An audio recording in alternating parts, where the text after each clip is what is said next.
नमस्कार, स्वागत है आपका न्यूज इंडिया में। मैं हूं आपके साथ अंजलि राजावत। चुनावी शोर का सुपर संडे, ऐसा हम इसलिए कह रहे हैं क्योंकि दो राज्यों यानी कि महाराष्ट्र और झारखंड में विधानसभा चुनाव के लिए प्रचार चरम पर है। महाराष्ट्र की 288 सीटों पर 20 नवंबर को एक दौर में वोटिंग होनी है, जबकि झारखंड में दूसरे फेज के लिए इसी दिन वोटिंग होनी है। तो वहीं कल यानी सोमवार की शाम चुनाव प्रचार भी थम जाएगा। महाराष्ट्र में महायुति और महाविकास अघाड़ी में कांटे की टक्कर देखी जा रही है। दोनों ही गठबंधन चुनावी रण में हर दांव अपना रहे हैं। तो वहीं झारखंड में 20 नवंबर को जिन 38 सीटों पर वोटिंग होनी है उनमें 28 सीटों पर एनडीए और इंडिया गठबंधन के बीच सीधा मुकाबला है, जबकि 10 सीटें ऐसी हैं जहां पर त्रिकोणीय मुकाबला बताया जा रहा है। वहीं आज चुनाव प्रचार के सुपर संडे में बीजेपी, कांग्रेस, शिवसेना के दोनों गुट, एनसीपी के दोनों धड़े के साथ साथ जेएमएम के नेताओं ने ताबड़तोड़ रैलियां की। आइए आपको चुनावी शोर के सुपर संडे का नजारा दिखाते हैं, जिसमें नेताओं ने एक दूसरे पर जमकर आरोप प्रत्यारोप भी लगाए हैं।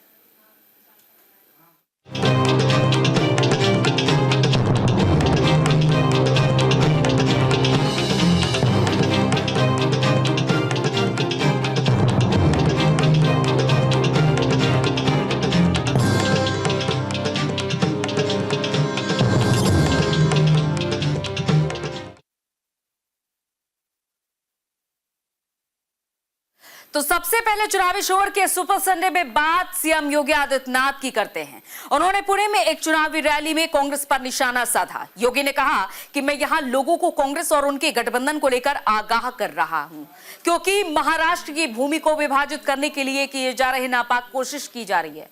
और सीएम योगी आदित्यनाथ ने कहा कि पूरा देश महाराष्ट्र का कृतज्ञ भाव से सम्मान करता है, क्योंकि ये वही महाराष्ट्र है जहां से हिंदवी स्वराज के संस्थापक छत्रपति शिवाजी महाराज ने दिखाया था कि स्वराज की स्थापना कैसे करनी चाहिए। भारत को जोड़ने वाली ताकतें महायुति गठबंधन के साथ एक भारत श्रेष्ठ भारत के रूप में, और दूसरी ओर महाअघाड़ी के रूप में महाअनाड़ी गठबंधन। ये महाअनाड़ी इसलिए है, न नीति है, न नियत है और न निर्णय लेने की सामर्थ्य ही। इनका नारा भी है सबका साथ, लेकिन परिवार का विकास और तुष्टीकरण की हदों को पार करते देश के हितों को तिलांजलि देने की मंशा के साथ कांग्रेस के नेतृत्व ने देश का विभाजन करवाया था। आजादी के बाद जाति, क्षेत्र, भाषा के आधार पर इस देश को बांटने का काम कांग्रेस करती रही। महाराष्ट्र के लिए मैं आज इसलिए भी आपसे कहने के लिए आया हूं कि महाराष्ट्र का पूरा राष्ट्र कृतज्ञ भाव से सम्मान करता है, क्योंकि यही महाराष्ट्र है स्वराज की स्थापना कैसे होनी चाहिए। हिंदवी स्वराज के संस्थापक छत्रपति शिवाजी महाराज ने महाराष्ट्र की धरती से करके दिखाया। वहीं महाराष्ट्र के कोल्हापुर में योगी आदित्यनाथ ने कांग्रेस पर करारा प्रहार किया। उन्होंने कांग्रेस नेता, कांग्रेस अध्यक्ष मल्लिकार्जुन खड़गे और कांग्रेस महासचिव प्रियंका गांधी पर सीधा निशाना साधा।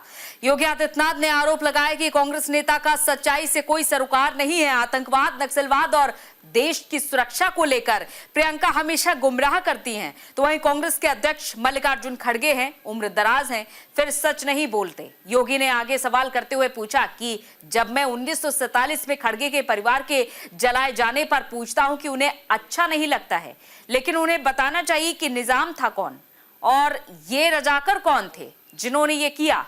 ये क्यों सच्चाई नहीं बताने से बचते हैं। प्रधानमंत्री मोदी जी के नेतृत्व में महाराष्ट्र के अंदर महायुति गठबंधन, पूरे देश के अंदर एनडीए कार्य कर रहा है। उनके लिए एक भारत श्रेष्ठ भारत ही जीवन का एकमात्र ध्येय है। बिना भेदभाव के शासन की योजना हर गांव, हर गरीब, हर किसान, हर नौजवान, हर महिला को देने के लिए वह प्रतिबद्ध है। वह देश की सुरक्षा के लिए, देश की समृद्धि के लिए और शासन सत्ता उसके लिए सुशासन का एक मंत्र बन करके आता है। एक तरफ यह महायुति गठबंधन महाराष्ट्र के अंदर है, भाजपा है, शिवसेना शिंदे सेना है और एनसीपी में श्री अजीत पवार है, आरपीआई रामदास अठावले जी है और दूसरी तरफ न नीति है, न नैतिक बल है, न निर्णय लेने की सामर्थ्य है। ऐसा महाअगाड़ी गठबंधन जो देश के साथ धोखा कर रहा है, धोखा। और इधर कांग्रेस ने भी महाराष्ट्र के रण में अपनी पूरी ताकत झोंक दी है। इसी कड़ी में कांग्रेस महासचिव प्रियंका नागपुर पहुंचे।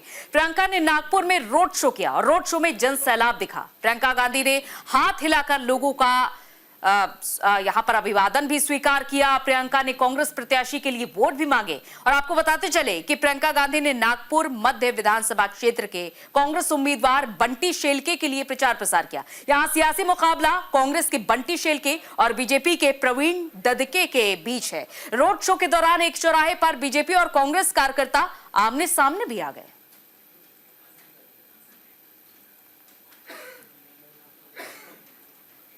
तो इधर महाराष्ट्र विधानसभा चुनाव के लिए राज्य के डिप्टी सीएम देवेंद्र फडणवीस ने नागपुर में रोड शो किया। इस रोड शो में भारी तादाद में बीजेपी समर्थक दिखाई दिए। उन्होंने हाथ हिलाकर लोगों का अभिवादन किया। लोगों की भीड़ को देखते हुए उन्होंने कहा कि लोगों का जो प्यार उमड़ रहा है वो इस बात का साक्षी है कि हमारी महायुति की सरकार फिर बनने वाली है। और इस मौके पर देवेंद्र फडणवीस ने कांग्रेस पर निशाना साधा। उन्होंने कहा कि प्रियंका गांधी को जाति जनगणना के बारे में कुछ नहीं पता। उन्होंने याद दिलाया कि जब बिहार में कांग्रेस और आरजेडी ने जाति जनगणना की बात की थी तब बीजेपी के सपोर्ट के बाद ही वो संभव हो पाया था।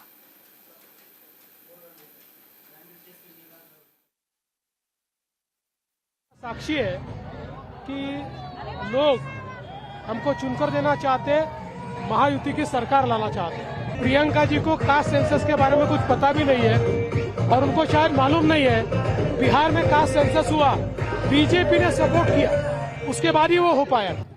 वोटों के लिए मौलानाओं के तलवे चाटना जो कांग्रेस ने शुरू किया है, इसी के कारण ये सज्जाद नोमानी जी वोट जिहाद करेंगे कहते हैं। वोट जिहाद के सिपा सलार शरद पवार, राहुल गांधी और उद्धव ठाकरे कहते कि जो बीजेपी को वोट देगा उसका हुक्का पानी बंद करो, उसका सोशल बायकॉट करो। मैं सवाल पूछना चाहता हूं कांग्रेस पार्टी से, क्या संविधान में लिखा है वोट लेने उसका सामाजिक बहिष्कार हो और आप उनके तलवे चाटे? शर्म आनी चाहिए कांग्रेस।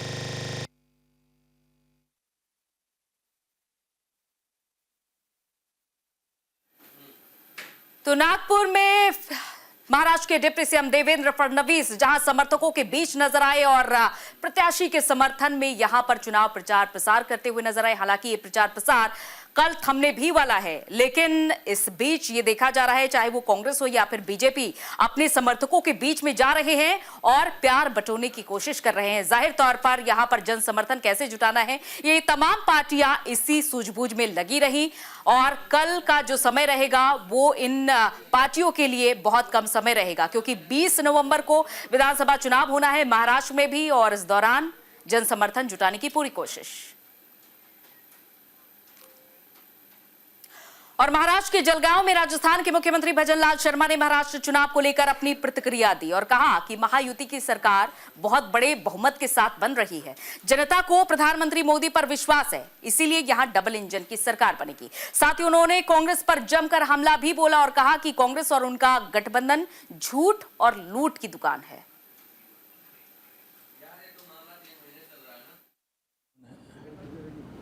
महायुति की सरकार बहुत बड़े बहुमत के साथ बन रही है और लोग देश के यशस्वी प्रधानमंत्री नरेंद्र मोदी जी को, क्योंकि जनता को भरोसा है देश के प्रधानमंत्री नरेंद्र मोदी जी पर। इसलिए यहाँ डबल इंजन की सरकार बनेगी, महायुति की सरकार बनेगी। और कांग्रेस और ये जो गठबंधन है वो झूठ और लूट की दुकान है, उनके पास कुछ नहीं। तो इधर भजन लाल शर्मा निशाना साधते हुए नजर आए, तो वहीं महाराष्ट्र में विधानसभा चुनाव के लिए जारी प्रचार में बटेंगे तो कटेंगे नारे की गूंज सुनाई दे रही है। इस नारे को लेकर अब पश्चिम बंगाल विधानसभा में नेता विपक्ष शुवेंदु अधिकारी की प्रतिक्रिया भी सामने आई है। शुवेंदु अधिकारी ने कहा है कि वो बांटने का काम कर रहे हैं। कम से कम 200 मुस्लिम संगठनों ने महायुति को हराने के लिए पर्चे बांटे हैं। कर रहा है किस तरीके से कम 200 मुस्लिम ऑर्गेनाइजेशन यहाँ महायुति का चुनाव में हराने के लिए लिपलेट बांटा है। जिस तरीके से मौलाना का स्टेटमेंट आ रहा है, जिस तरीके से ओआईसी का भड़काव बनाने वाला स्टेटमेंट आ रहा है, इसमें तो नफरत का राजनीति कौन करता है, बांटने का कोशिश कौन कर रहा है, वो तो देख लिया आपने। जिस तरीके से रोहिंग्या ने देश को बर्बाद कर रहा है, ममता बनर्जी घुसा रहा है, इसमें अब टाइम आ गया सब सनातनी को एकजुट होकर राष्ट्रभक्ति शक्ति को, इस देश विरोधी ताकत को रोकना। इधर चुनावी दंगल में नेताओं की बदजुबानी पर कांग्रेस अध्यक्ष मल्लिकार्जुन खड़गे ने चुनाव आयोग की नोटिस का स्वागत किया। नागपुर में खड़गे ने कहा कि इलेक्शन कमीशन की नोटिस का जवाब 18 तारीख तक देना है, जो दे दिया जाएगा। जवाब तैयार किया जा रहा है और भेज भी दिया जाएगा। वेलकम। नोटिस का जवाब 18 तारीख देना है, दे देंगे। और हमारे जो इंफॉर्मेशन डिपार्टमेंट के लोग हैं, सॉरी मीडिया के लोग हैं, वो लोग तैयार कर रहे हैं।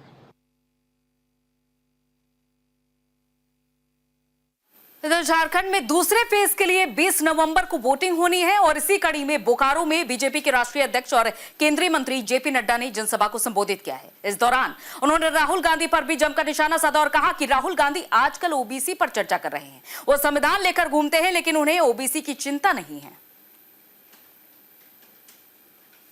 ओबीसी की चर्चा कर रहे हैं, संविधान की पुस्तक लेकर के घूम रहे हैं और कह रहे हैं कि उनको बड़ी ओबीसी की चिंता है। मैं पूछना चाहता हूं कि जब मंडल कमीशन की रिपोर्ट आई थी तो राहुल गांधी जी, आपकी पूज्य दादी जी उस पर क्यों बैठी रहीं? क्यों उस पर एक्शन नहीं लिया गया और क्यों इंतजार किया गया कि जब केंद्र में वीपी सिंह की सरकार बनी, जिसको समर्थन भारतीय जनता पार्टी ने दिया था, जब हमारी सरकार का समर्थन मिला तब मंडल कमीशन लागू हुआ और ओबीसी को आरक्षण का दर्जा दिया गया। आज आप ओबीसी के चैंपियन बन रहे हो, पिछड़ा वर्ग के चैंपियन बनना चाहते हो। बताओ मुझे, राजीव गांधी फाउंडेशन में कितने ओबीसी के सदस्य हैं? बताओ मुझे, सोनिया गांधी के यूपीए की सरकार के दौरान नेशनल एडवाइजरी कमेटी में जिसकी चेयरमैन श्रीमती सोनिया गांधी थी, उसमें कितने ओबीसी थे? और मुझे बताओ, कांग्रेस पार्टी के राहुल गांधी जी, आपके कांग्रेस वर्किंग कमेटी में कितने ओबीसी हैं? मैं गौरव के साथ कह सकता हूं कि आज मोदी जी के नेतृत्व में चलने वाली भारत सरकार में 27 ओबीसी मंत्री हैं, 27 ओबीसी मंत्री। मैं ये भी गौरव के साथ कह सकता हूं कि अगर बैकवर्ड कमीशन को, पिछड़ा वर्ग के कमीशन को अगर किसी ने संवैधानिक दर्जा दिया तो वो किसी और ने नहीं दिया, वो श्रीमान नरेंद्र मोदी जी ने दिया। ये भी हमको ध्यान में रखना चाहिए।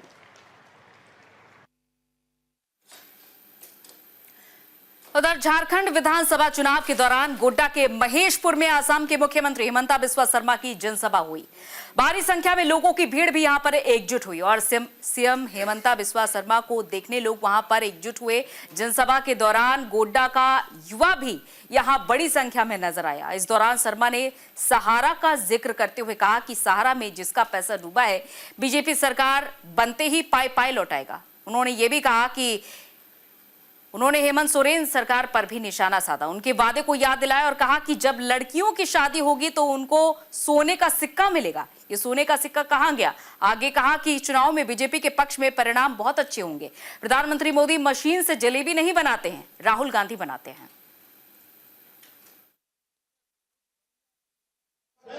चुनाव बहुत बढ़िया होगा बीजेपी के लिए। मोदी जी मशीन से जलेबी नहीं बनाता है, राहुल गांधी ही बनाता है। इधर उत्तराखंड के मुख्यमंत्री पुष्कर सिंह धामी ने महाराष्ट्र विधानसभा चुनाव के तहत मीरा भयंदर ठाणे विधानसभा क्षेत्र में बीजेपी प्रत्याशी नरेंद्र लाल चंद मेहता के समर्थन में जनसभा को संबोधित किया। इस दौरान उन्होंने कहा कि लोगों का बहुत समर्थन हमारे महायुति गठबंधन को मिल रहा है। हर वर्ग हर समुदाय यहां आगे आकर डबल इंजन की सरकार बनाएगा और हम भारी बहुमत से जीतेंगे। लोगों का बहुत समर्थन हमारे प्रधानमंत्री मोदी जी के नेतृत्व में जो यहाँ महायुति का गठबंधन है उसको मिल रहा है।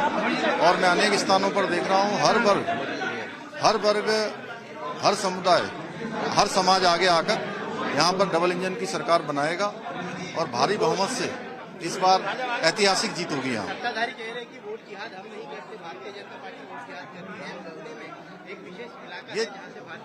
ये जिहाद उन्हीं के द्वारा लाया हुआ शब्द है। हम तो सबका साथ सबका विकास सबके विश्वास की बात करते हैं।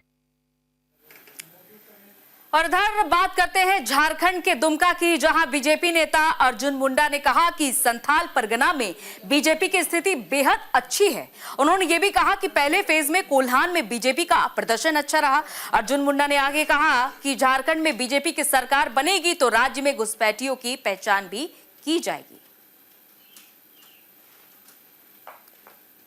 परगना में बहुत अच्छी स्थिति होगी और कोल्हान में फर्स्ट फेज का चुनाव बहुत अच्छा रहा। ये कांग्रेस और झारखंड मुक्ति मोर्चा बताए इस बात को कि देश के राष्ट्रपति बनाने के संबंध में जब आरक्षण की बात कर रहा है तो एक आदिवासी महिला के खिलाफ में कैंडिडेट क्यों खड़ा किया था कि वो हार जाए।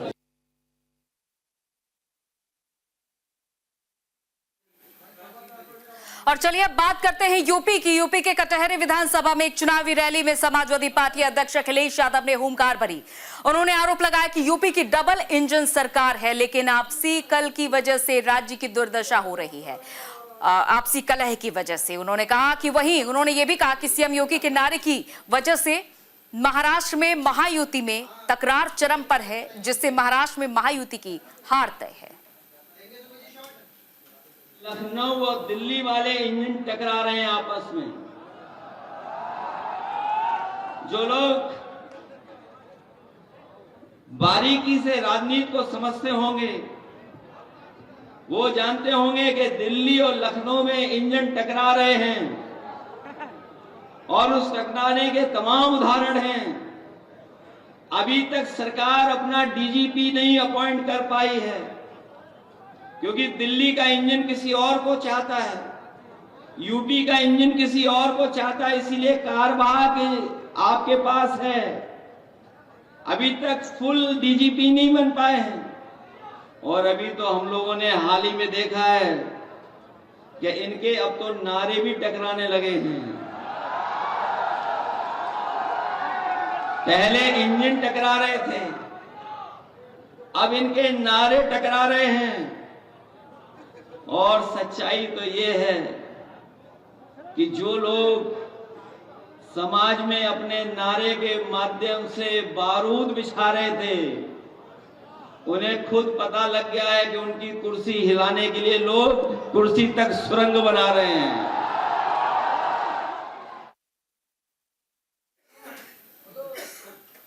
तो को डपट रहे कि नहीं डपट रहे बताओ। और सच्चाई तो ये है कि जो डिप्टी साहब हैं वो अपने मोबाइल पर दिल्ली का गाना बजा रहे हैं। तो आपने देखा चुनावी शोर का सुपर संडे। तमाम पार्टियां लगातार मैदान में जुटी हुई हैं प्रचार प्रसार में। इसी के साथ इस बुलेटिन में इतना ही। इजाजत दीजिए। नमस्कार।